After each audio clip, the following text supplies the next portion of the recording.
Hi everyone, I wanted to show you how I created this miniature of Rick's shelves from Rick and Morty.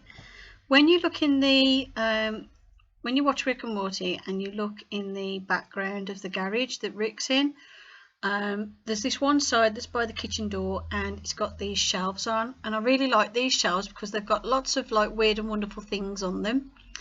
And I decided I wanted to recreate that for one of my miniatures in a frame.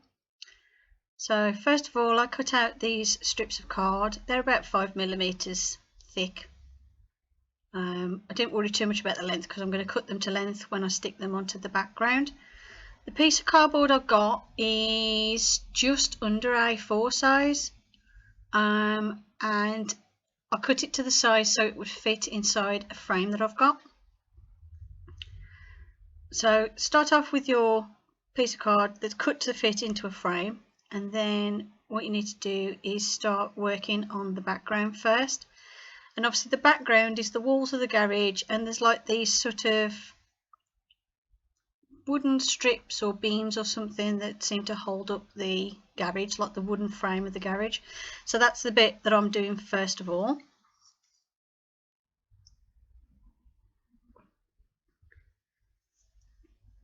So I'll start off with a strip at the top and a strip at the bottom.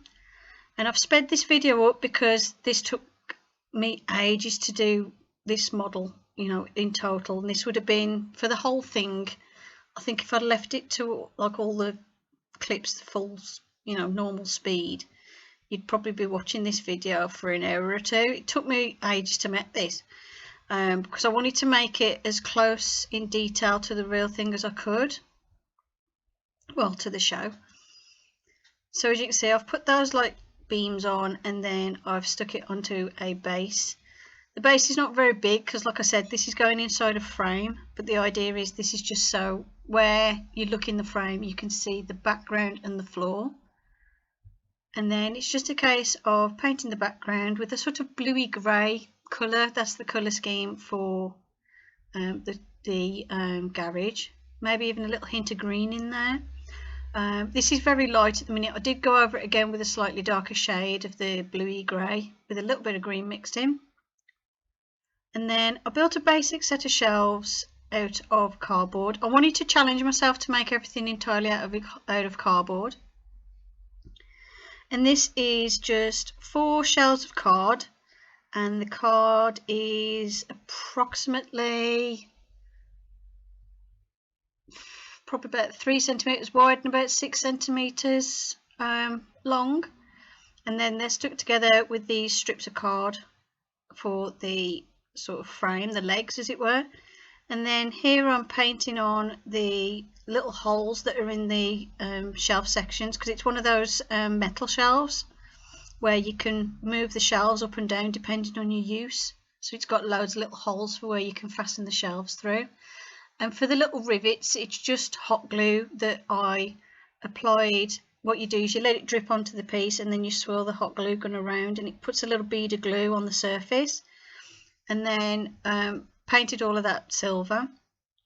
And I just put little tiny strips of cardboard on the front of each shelf just to cover up that corrugated card texture.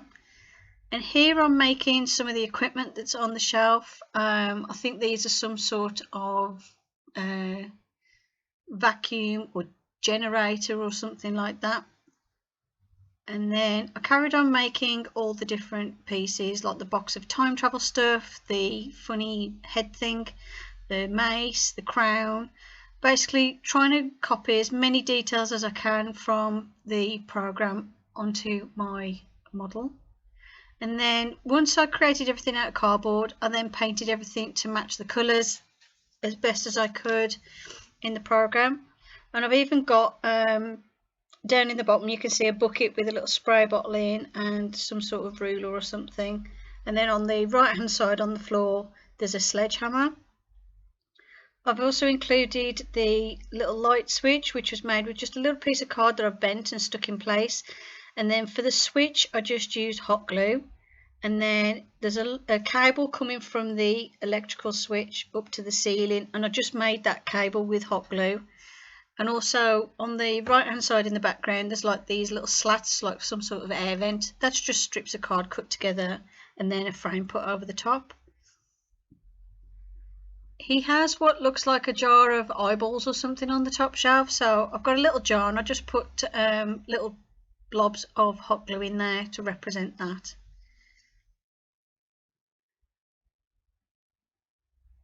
So I went round painting everything. Obviously the mace is made out of a bead, some rolled up card and some little triangles of card that I cut out and stuck on. That'll all get painted silver to match as best as I can. And also at the bottom he's got like a tub with a box in it and some rolled up papers. These two sort of like compressors or generators or whatever they are. And then on the left on the bottom shelf is a toolbox which I created out of cardboard. It's just a case of making a little rectangular box and then you get a piece of card and curl it so it forms like a dome shape. No, like a sort of archway shape. And then put two little semicircles of card either side for the sides of the lid, and then just cut out a little cardboard handle and stick that on. The awkward part was obviously painting some of the bits where I'd stuck them too close together. Some of them in hindsight I should have painted first, but at one stage I wasn't going to paint anything and maybe just sort of have the basic shapes of everything, but then I decided to paint it all. And then I placed it in a frame which I turned into a box frame by adding some card at the sides, and then I also added in the sides of the frame some little lights, and that's it. So that's how I created my Rick shelf miniature.